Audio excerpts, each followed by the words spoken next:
बच्चों, हम सभी को पता है कि रोटी, कपड़ा और मकान ये तीनों मनुष्य की मूलभूत आवश्यकताएं हैं। और इन मूलभूत आवश्यकताओं में भी जब हम कपड़े की बात करते हैं तो कपड़ा किससे बनता है? कपड़ा कपास से निकाली हुई जो महीन रेशे होती हैं उनसे जो धागे बनाए जाते हैं उनसे कपड़े की बुनाई की जाती है। तो हमें जो हमारी एक मूलभूत आवश्यकता कपड़ा है, इसके विषय पर हम बात करते हैं। इससे संबंधित जो महत्वपूर्ण उद्योग है सूती वस्त्र उद्योग के विषय पर। तो सूती वस्त्र उद्योग के पहले हम जान लेते हैं कि वस्त्र उद्योग जो है वो कैसे अस्तित्व में आया, इसका इतिहास क्या रहा है और इसके लिए क्या क्या आवश्यक बातें होती हैं। तो बच्चों, हम सभी को मालूम है कि कपड़े का जो इतिहास है वो संभवतः तब से आरंभ हुआ होगा जब मनुष्य ने आदिम मनुष्य जो था वो आदिम मनुष्य अपने सभ्यता की हर सीढ़ी को पार करता हुआ एक सभ्य समाज में कदम रखता है। तब से ही उसे कपड़े की आवश्यकता जो है वो महसूस होने लगी और ये वस्त्र उद्योग का जो विकास है हम तभी से प्रारंभ हुआ मान सकते हैं। इसी संदर्भ में हम देखते हैं कि कपड़े का निर्माण हमने बात की कि वस्त्र उद्योग के माध्यम से होता है और इसमें भी जो प्रमुख है वो सूती वस्त्र उद्योग है। और हमारी जो भारतीय अर्थव्यवस्था है इसमें तो इस उद्योग का एक विशिष्ट स्थान है, क्योंकि औद्योगिक उत्पादन में रोजगार के अलावा मतलब इस उद्योग से बहुत लोगों को रोजगार मिलता है और साथ ही साथ जो विदेशों से विदेशी मुद्रा प्राप्त होती है, इसमें भी इस उद्योग का महत्वपूर्ण स्थान है। वस्त्र उत्पादन में हम देखते हैं कि इस वस्त्र उद्योग का जो हमारी भारतीय अर्थव्यवस्था है उसमें जो पूरा औद्योगिक उत्पादन जितना भी होता है भारत में, उसका 13% जो है वो इस वस्त्र उद्योग से प्राप्त होता है। और साथ ही साथ हम बात करें कि सकल उत्पादन में, तो सकल उत्पादन का 2% जो है वो इस वस्त्र उद्योग के माध्यम से प्राप्त होता है और विदेशी मुद्रा का लगभग 13% जो है वो इस वस्त्र उद्योग के माध्यम से देश को प्राप्त होता है। साथ ही साथ हम बात करते हैं कि ये जो वस्त्र उद्योग है ये प्रत्यक्ष और अप्रत्यक्ष रूप से पूरे देश के, हमारे भारत देश के लगभग 4.5 करोड़ जनसंख्या को रोजगार भी उपलब्ध कराता है। तो ये बात हो गई वस्त्र उद्योग की। अब हमने जैसा कहा कि वस्त्र उद्योग में भी सूती वस्त्र उद्योग का प्रमुख स्थान है, तो हम देखते हैं कि इस उद्योग का विकास कैसे हुआ, कब से प्रारंभ हुआ। तो सूती वस्त्र उद्योग भारत का एक प्राचीन और सुसंगठित उद्योग है और इस उद्योग से प्रत्यक्ष रूप से भी हमने देखा, सूती वस्त्र उद्योग से ही लगभग 10.2 लाख लोगों को रोजगार जो है वो प्राप्त होता है। साथ ही साथ इसमें लाखों जो हथकरघा बुनकर हैं, कपास उगाने वाले कृषक हैं, इनको भी यह अप्रत्यक्ष रूप से रोजगार उपलब्ध कराता है। मतलब सूती वस्त्र बन रहा है तो ये तो हमें पता है कि अभी हमने सबसे पहले बात की कि कपास से जो निकाली जाती हैं रेशें, उनसे महीन धागे बनाए जाते हैं और उसके बाद फिर उसे वस्त्र के रूप में उसकी बुनाई की जाती है। तो अप्रत्यक्ष रूप से यदि हम देखें तो जो इसके लिए वस्त्र उद्योग के लिए कच्चा माल हमने बात की कि कपास है, तो कपास में भी लाखों कृषकों को रोजगार जो है वो प्राप्त हुआ है। और साथ ही साथ इससे जो रेशे निकाले जाते हैं और रेशों से फिर जब धागे जो हैं वो बुने जाते हैं, तो इसमें भी हथकरघा बुनकरों और कपास उत्पादक कृषकों के माध्यम से हम देखें कि लाखों लोगों को रोजगार प्राप्त हो रहा है। अब इसके बाद हम देखते हैं कि ये हमारा प्रमाण के रूप में प्रत्यक्ष प्रमाण है जो मिस्र में ईसा से लगभग 2000 वर्ष पूर्व पिरामिड में जो मृत शरीर होते थे, उन मृत शरीरों को जो भारतीय मलमल के कपड़े में लिपटे हुए ये मृत शरीर जो है वो पाए गए।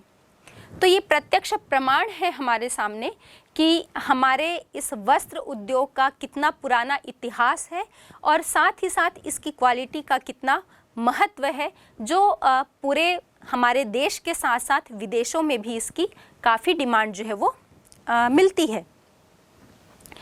अब प्राचीन मिस्र के साथ ही साथ हम बात करें कि प्राचीन जो रोम था उसमें भी हम देखते हैं कि भारत के जो मलमल के कपड़े हैं और मलमल के साथ उसमें जो छीट वाले वस्त्र थे वो पहने जाते थे और ये पहनकर लोग जो है वो अपने आप को बहुत गौरवशाली महसूस करते थे। अब हम देखते हैं कि भारत की मतलब उद्योग का इतिहास कब से प्रारंभ हो रहा है। तो भारत की सबसे पहली वस्त्र उद्योग की बात करें तो आधुनिक मिल जो है वो सन 1818 में कोलकाता के पास जो फोर्ट ग्लास्टर नामक स्थान है वहाँ पर की गई और यह कुछ समय के बाद ही बंद हो गया। बहुत समय तक इसका संचालन नहीं हो पाया था। फिर हम देखते हैं इसका वास्तविक रूप से आरंभ जो है वो 1854 में हुआ, जब कवासजी डाबर ने मुंबई में पहली कपड़ा मिल की स्थापना की थी। तब से ही इस सूती वस्त्र उद्योग का भारत में हम वास्तविक आरंभ मान सकते हैं। अब मुंबई में इस उद्योग की स्थापना के लिए कुछ अनुकूल भौगोलिक परिस्थितियां थीं, जिसके कारण वहां पर इस उद्योग की स्थापना की गई, जिसमें मुंबई की जो भौगोलिक परिस्थितियां हैं वो बहुत ज़्यादा सहायक रहीं और बाद में कई हम देखें कि मुंबई के साथ साथ कई जिलों में भी और अलग अलग राज्यों में इन मिलों की स्थापना जो है वो की गई। तो 1947 तक, आज़ादी तक की यदि हम बात करें तो ये जो प्रारंभिक या हम वास्तविक आरंभ देखे थे 1854, जब मुंबई में कवासजी डाबर ने मुंबई में सूती वस्त्र उद्योग की प्रथम नींव रखी थी। उसके बाद 1947 तक के समय में हम देखते हैं कि इनकी संख्या जो है वो काफ़ी बढ़ गई और ये कारखानों की संख्या बढ़कर 423 हो गई थी।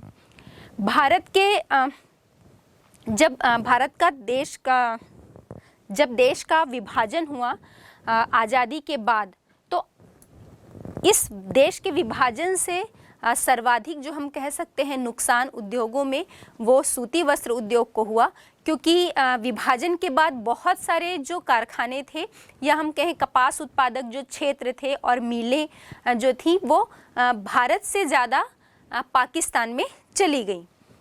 और हम देखते हैं कि देश के विभाजन के बाद इस उद्योग को बहुत ज़्यादा हानि हुई और भारत के हिस्से में जो स्वतंत्रता तक 423 कारखाने हो गए थे सूती वस्त्र उद्योग के, वो 423 में से 409 कारखाने ही भारत के हिस्से में आए। लेकिन हम देखें जो कपास उत्पादक क्षेत्र था देश का, हमारे भारत का, उस कपास उत्पादक क्षेत्र का लगभग 27% भाग ही हमारे देश के हिस्से में आया। तो इस भारी क्षति के बाद जो स्वतंत्रता के बाद इस उद्योग का बहुत ज़्यादा और विकास किया गया और 2015 में हम देखते हैं कि जो कारखानों की संख्या है वो बढ़कर लगभग 3400 हो गई। मतलब देश के विभाजन से जो इस उद्योग को हानि हुई थी, बहुत ज़्यादा क्षति हुई थी, उसको फिर से रिकवर करने की कोशिश की गई और इस उद्योग में बहुत ज़्यादा ध्यान दिया गया और इसके विकास के लिए बहुत अधिक प्रयास जो है वो किए गए। अब हम देखते हैं कि भारत में सूती वस्त्र उद्योग की अवस्थिति के, मतलब हमें मालूम है कि कोई भी उद्योग, हमने इसके पहले लौह इस्पात उद्योग पढ़ा था और हमने इस पर चर्चा भी की थी कि कोई भी उद्योग का जो स्थानीकरण होता है, मतलब किसी स्थान पर जब कोई उद्योग स्थापित किया जाता है तो उसके स्थानीकरण के कुछ प्रमुख कारक होते हैं। तो आइए हम बात करते हैं कि सूती वस्त्र उद्योग के स्थानीकरण के या उसकी अवस्थिति के प्रमुख कारक कौन से हैं, कि भारत के अलग अलग हिस्सों में, अलग अलग राज्यों में इस उद्योग की स्थापना जो है वो की गई है। तो इसमें सबसे पहले हम देखते हैं जो रंगाई और धुलाई की जाती है वस्त्रों की, उसके लिए विभिन्न प्रकार के रसायन की आवश्यकता होती है। साथ ही साथ सूती वस्त्र उद्योग के लिए बहुत अधिक मात्रा में, पर्याप्त मात्रा में और सस्ते श्रम की भी आवश्यकता होती है। अब परिवहन और संचार तो आपके प्रत्येक उद्योग के लिए आवश्यकता है, क्योंकि कच्चा माल जो आयात किया जाता है और निर्यात माल उसे अलग अलग स्थानों पर भेजने के लिए परिवहन और संचार तो एक अनिवार्य कारक हम कह सकते हैं।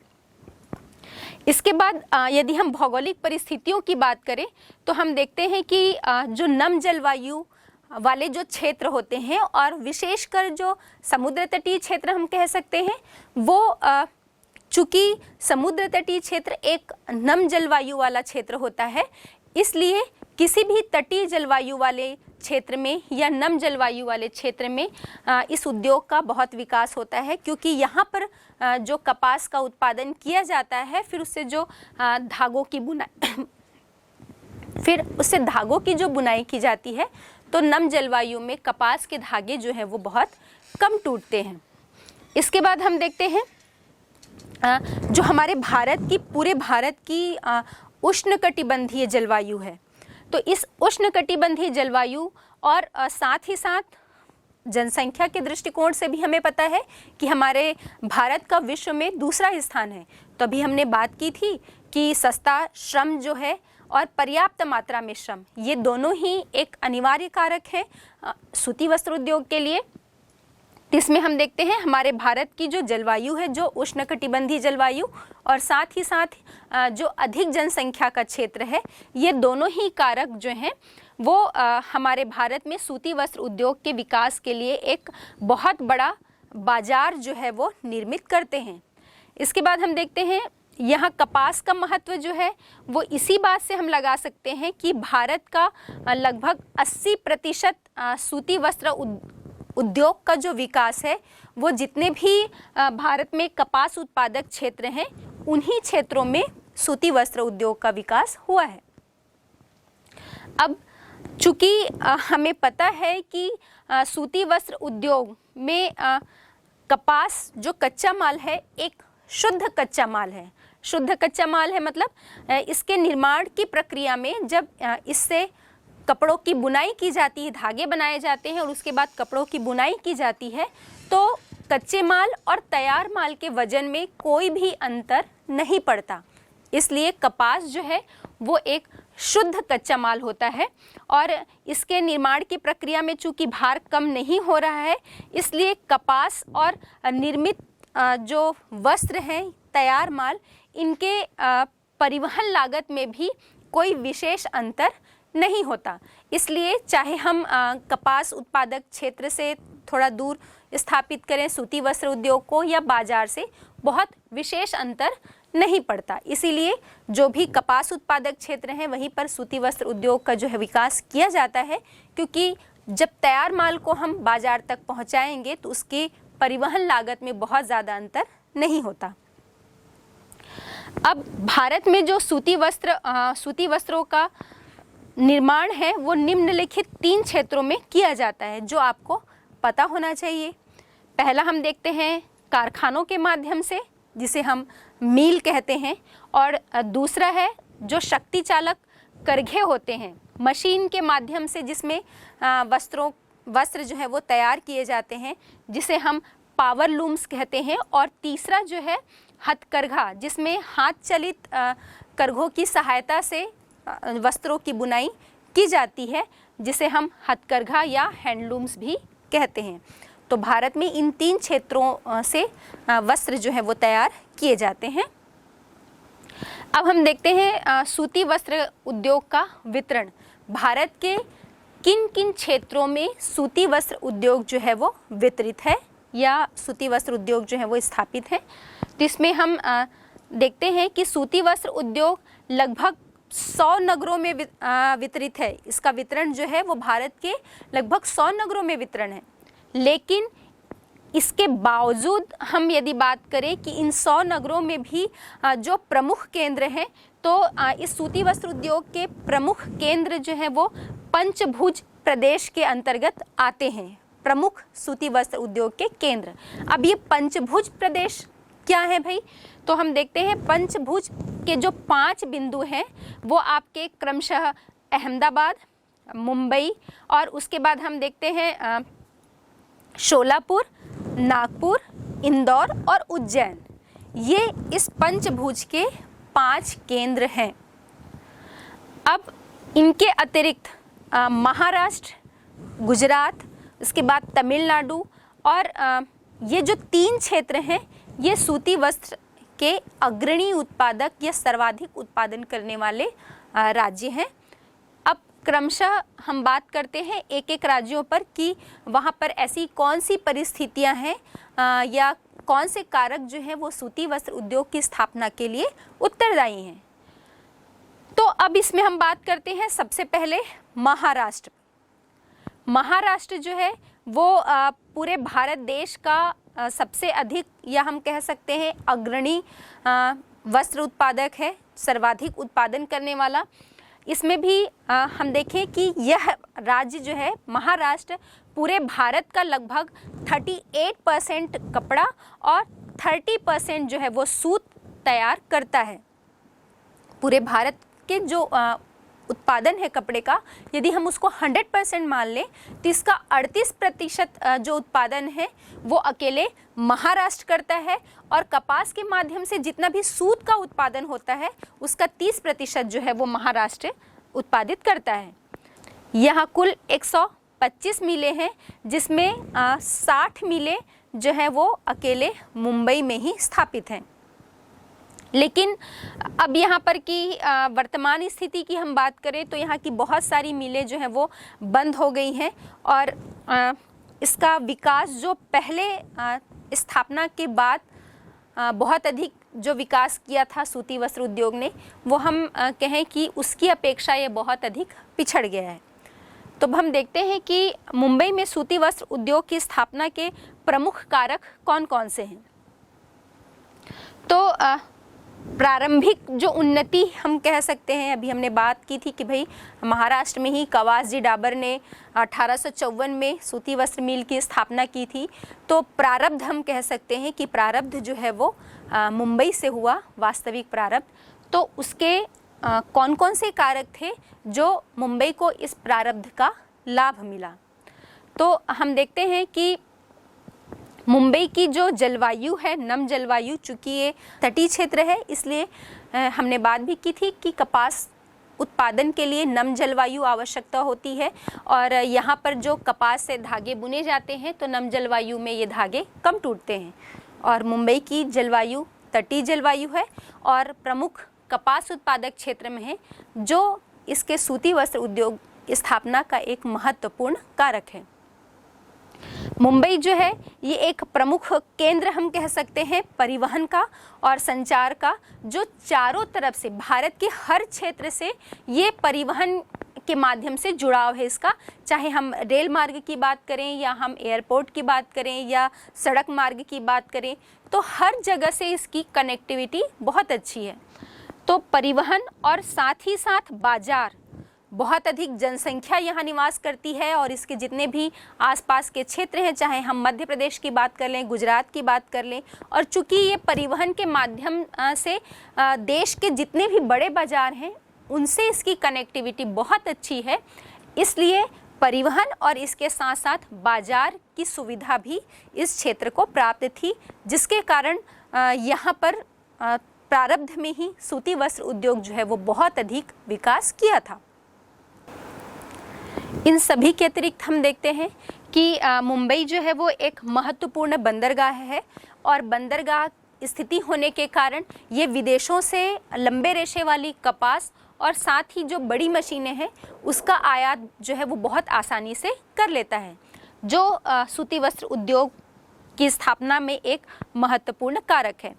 इसके बाद हम देखते हैं कि इसका पूरा पृष्ठ प्रदेश जो है मुंबई का वो एक काली मिट्टी का क्षेत्र है, जो सूती वस्त्र उद्योग के लिए कच्चा माल जो हम कपास कहते हैं, उसके उत्पादन के लिए एक आदर्श मिट्टी जो है होती है, काली मिट्टी। तो कपास उत्पादन भी बहुत अधिक होता है, इसलिए भी यहाँ पर सूती वस्त्र उद्योग की स्थापना जो है वो की गई है। अब इसके बाद हम देखते हैं यहाँ पर जो सूती वस्त्र उत्पादित की जाती है उसकी विदेशों में बड़ी मांग है। तो इस कारण भी यहाँ इस क्षेत्र के जो सूती वस्त्र उद्योग हैं उनका विकास बहुत अधिक हुआ। तो हमने देखा कि मुंबई को प्रारब्ध का भी लाभ मिला और इस वजह से यहाँ पर सूती वस्त्र जो उद्योग है उसका विकास बहुत अधिक तेज़ी से हुआ। अब महाराष्ट्र के बाद हम देखते हैं गुजरात। गुजरात जो है वो दूसरा महत्वपूर्ण सूती वस्त्र उत्पादक राज्य है और यहाँ पर हम देखते हैं कि कुल 118 मिलें हमें मिलती है गुजरात में, जिसमें 67 या 67 मिलें जो हैं वो सिर्फ अहमदाबाद में हैं। अब हम देखते हैं कि गुजरात में सूती वस्त्र उद्योग का जो विकास हुआ है उसके लिए कौन कौन से कारक उत्तरदायी हैं। गुजरात में अहमदाबाद जो है वो सूती वस्त्र का एक प्रमुख केंद्र है और इसके प्रमुख केंद्र होने के जो प्रमुख कारण हैं ये है कि अहमदाबाद एक प्रमुख कपास उत्पादक क्षेत्र है, जिससे कच्चा माल इसे मिल जाता है और साथ ही साथ जो कच्चा माल कपास का यहाँ उत्पादन अधिक होता है उसका कारण है कि यहाँ पर नम जलवायु या आर्द्र जलवायु है। साथ ही साथ सस्ती जल विद्युत मिल जाती है, यहाँ पर सस्ते और कुशल श्रमिक भी मिलते हैं और इस क्षेत्र का या इस केंद्र का भी यातायात या परिवहन से सभी क्षेत्रों से बहुत अच्छी तरह से कनेक्टिविटी है, जिसके कारण यातायात की भी सुविधा इसे उपलब्ध हो जाती है। इसके साथ ही हम देखते हैं कि मुंबई की तरह जल विद्युत तो इसे प्राप्त हो ही रहा है अच्छी मात्रा में और साथ ही साथ मुंबई की अपेक्षा सस्ती भूमि जो है वो अहमदाबाद में उपलब्ध हो जाती है, जो इस पूरे क्षेत्र में इसके सूती वस्त्र उद्योग के विकास के लिए उत्तरदायी हैं। अब हम तीसरे क्षेत्र की बात करते हैं जो है मध्य प्रदेश। मध्य प्रदेश में भी हम देखते हैं कि यहाँ सूती वस्त्र उद्योग की अवस्थिति का प्रमुख कारण यहाँ कपास जो है वो प्रचुर मात्रा में मिलता है। इस सूती वस्त्र मिलों को शक्ति प्रदान करने के लिए यहाँ कोयला जो है ये भी पर्याप्त मात्रा में मिल जाता है पास के क्षेत्रों से। साथ ही साथ पिछड़ा क्षेत्र होने के कारण आर्थिक दृष्टिकोण से सस्ते श्रम भी आसानी से उपलब्ध हो जाते हैं। अब पूरे मध्य प्रदेश की हम बात करें तो यहाँ पर सूती वस्त्र के जो प्रमुख केंद्र हैं वो हैं ग्वालियर, उज्जैन, इंदौर, देवास, रतलाम, जबलपुर और भोपाल। ये जो है ये मध्य प्रदेश में सूती वस्त्र उत्पादन के प्रमुख केंद्र हैं। इसके बाद अगला जो महत्वपूर्ण राज्य है वो है पश्चिम बंगाल। बच्चों, हम सभी को पता है कि पश्चिम बंगाल में भी जो सूती वस्त्र का एक प्रमुख केंद्र है वो है हमारा कोलकाता। और कोलकाता की स्थिति भी क्या है, तटीय जलवायु वाला क्षेत्र है वो, और तटीय जलवायु होने के कारण आर्द्र और नम जलवायु वहाँ उपलब्ध होती है, जो यहाँ सूती वस्त्र मिलों की स्थापना के लिए और उसके विकास के लिए प्रमुख रूप से उत्तरदायी हैं। इनके अतिरिक्त तटीय क्षेत्र होने के कारण ये एक प्रमुख बंदरगाह है और बंदरगाह होने के कारण इसे बाहरी क्षेत्रों से या हम कहें विदेशों से मशीनों को या लंबे रेशे वाली कपास को आयात करने में कोई कठिनाई नहीं होती और साथ ही साथ यहाँ से तैयार माल को वापस दूसरे देशों में भेजने में भी आसानी होती है। इन सभी के अतिरिक्त हम देखते हैं कि इसे रानीगंज से कोयला जो है वो प्राप्त हो जाता है। पूरा कोलकाता जो है वो एक घनी जनसंख्या वाला क्षेत्र है और इस घनी जनसंख्या से इसे बाजार के साथ साथ सस्ता श्रम भी मिल रहा है। रसायन उद्योग से इसे रंगने के लिए, धागों को रंगने और उसे धोने की भी सुविधा प्राप्त है। अब यहाँ पर जो प्रमुख केंद्र हैं सूती वस्त्र उद्योग के पश्चिम बंगाल में, उनमें प्रमुख हैं हावड़ा, मुर्शिदाबाद, हुगली और इसके साथ साथ श्यामनगर और पानीहर। ये प्रमुख केंद्र हैं सूती वस्त्र उत्पादन के। अगला जो प्रमुख सूती वस्त्र उत्पादक राज्य है उसकी हम बात करें तो उत्तर प्रदेश है।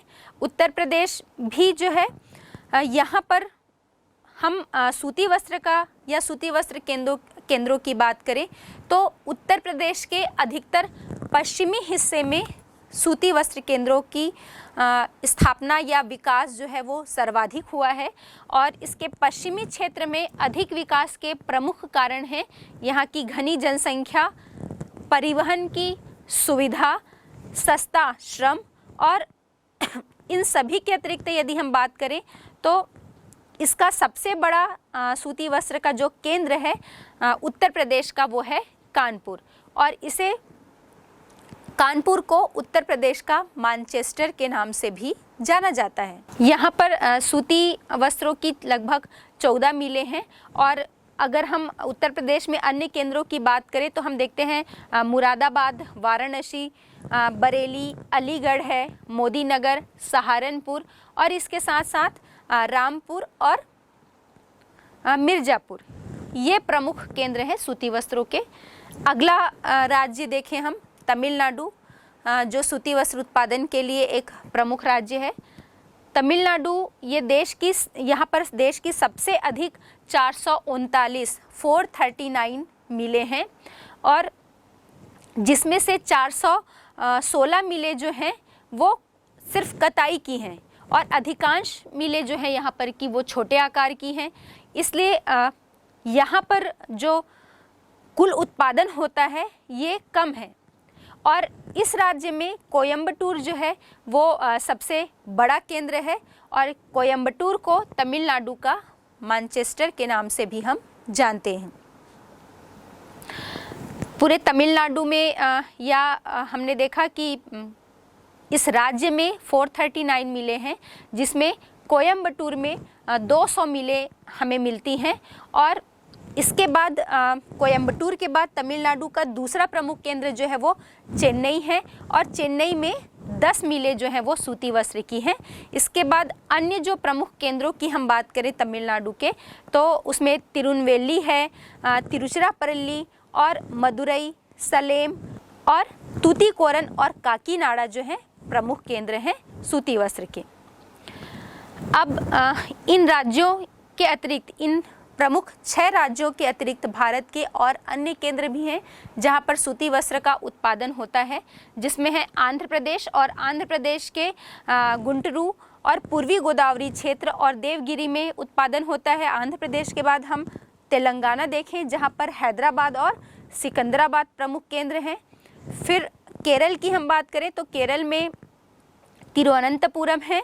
इसके बाद अलप्पी, किवलोन और अलगप्पा, अलवाई, ये केरल के प्रमुख सूती वस्त्र केंद्र हैं।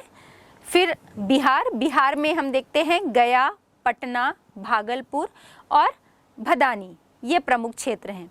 फिर इनके अलावा राजस्थान भी एक प्रमुख सूती वस्त्र उत्पादक क्षेत्र है, जिसमें हम पाली, विजयनगर, किशनगढ़, गंगानगर, इसके बाद भवानी, मंडी जो है, भीलवाड़ा, उदयपुर, जयपुर और कोटा, ये प्रमुख क्षेत्र हैं।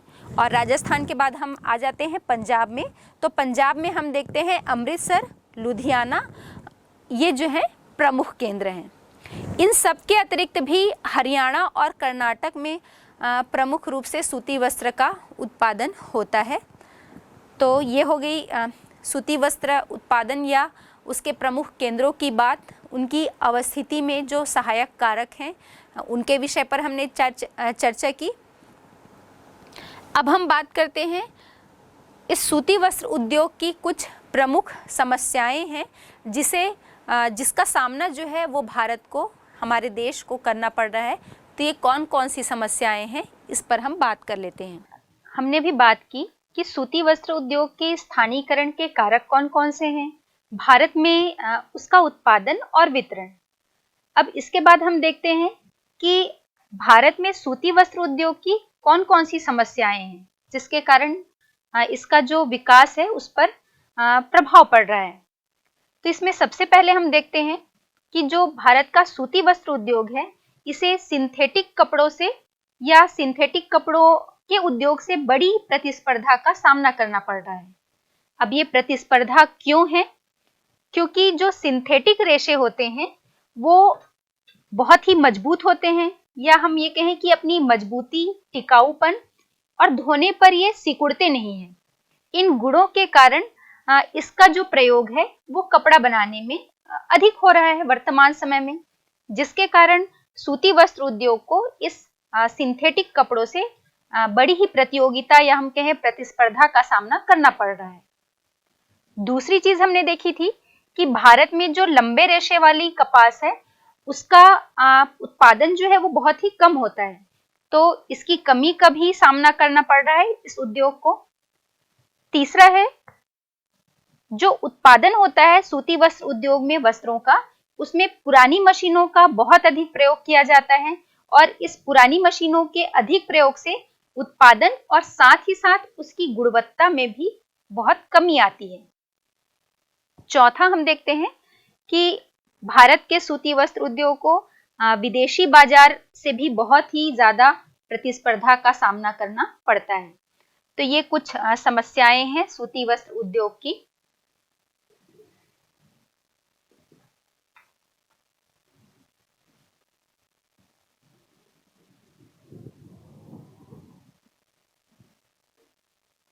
बोलो। भारत में सूती वस्त्र के उत्पादन में प्रगति को हम इस तालिका के माध्यम से समझते हैं। आपके सामने 1950-51 से लेकर 2002-3 के मध्य के आंकड़े दिए गए हैं। इसमें सूत का जो उत्पादन है वो करोड़ किलोग्राम में, और वस्त्र का जो उत्पादन है वो मिल क्षेत्र के उत्पादन, हथकरघा, पावरलूम और अन्य क्षेत्र के वस्त्र उत्पादन का जो डेटा है वो आपके सामने यहाँ पर दिख रहा है। तो तालिका से हम समझ लेते हैं। 1950-51 में हम देख रहे हैं 59.1 करोड़ किलोग्राम जो है सूत का उत्पादन किया गया। यही वस्त्र के उत्पादन को हम देखते हैं, ये करोड़ वर्ग मीटर में है। आपके जो आंकड़े हैं वो मिल क्षेत्र में, मिलों के माध्यम से जो उत्पादन हुआ वस्त्र का वो 372.7 करोड़ वर्ग मीटर, हथकरघा, पावरलूम और अन्य का जो उत्पादन है वो 101.3 करोड़ वर्ग मीटर, और इन सभी को मिलाकर मतलब सूत और वस्त्र का जो उत्पादन है, चाहे वो मिल क्षेत्र का हो, हथकरघा, पावरलूम और अन्य क्षेत्र के, टोटल जो प्रोडक्शन हुआ है वो 474.0 हमको देखने को मिलता है। 1960-61 की स्थिति हम देखें तो सूत का उत्पादन बढ़कर 80.1 हो गया, मिल क्षेत्र का 464.9 हो गया, हथकरघा, पावरलूम और अन्य क्षेत्र में 209.1 हो गए, और टोटल जो प्रोडक्शन है वो बढ़कर 674.0 हो गया।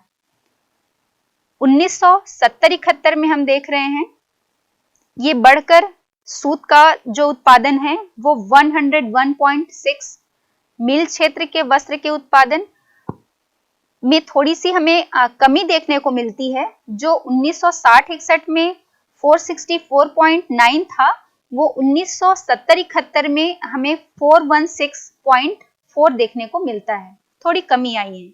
और हथकरघा, पावरलूम और अन्य क्षेत्र के प्रोडक्शन हम देखें तो इसमें लगभग डबल या दुगने से जो है थोड़ी और अधिक वृद्धि हुई है। जो आपका 209.1 था 1960 और 61 में, वो 1970 और 71 में 455.9 हो गया, और टोटल जो प्रोडक्शन है वो बढ़कर 870.0 हो गया। 1980 और 81 में हम देखते हैं सूत का प्रोडक्शन 129.8, मिल क्षेत्र का जो प्रोडक्शन है थोड़ी सी इसमें वृद्धि हुई है 416.8, हथकरघा, पावरलूम और अन्य क्षेत्र में 682.0, और टोटल प्रोडक्शन जो है वो 1098.8 हो गया है। 2000-2001 के बीच हम देखें तो सूत का प्रोडक्शन 182.4, मिल क्षेत्र के प्रोडक्शन 167.0 हथकरघा, पावर लूम और अन्य क्षेत्र में वस्त्र का जो उत्पादन है उसमें हमें आशातीत वृद्धि और बहुत ज्यादा वृद्धि देखने को मिल रही है, जो आपका 3800.5 हो गया है। और इस प्रकार से टोटल प्रोडक्शन जो है वो 3967.8 हो गया। अब 2002-03 में हम देखते हैं सूत का प्रोडक्शन जो है वो 149.6 है, मील क्षेत्र के वस्त्र के उत्पादन 166.2, हथकरघा, पावर लूम और अन्य क्षेत्रों में वस्त्र उत्पादन 3483.5 और इस प्रकार टोटल प्रोडक्शन बढ़कर हो गया 4197.3।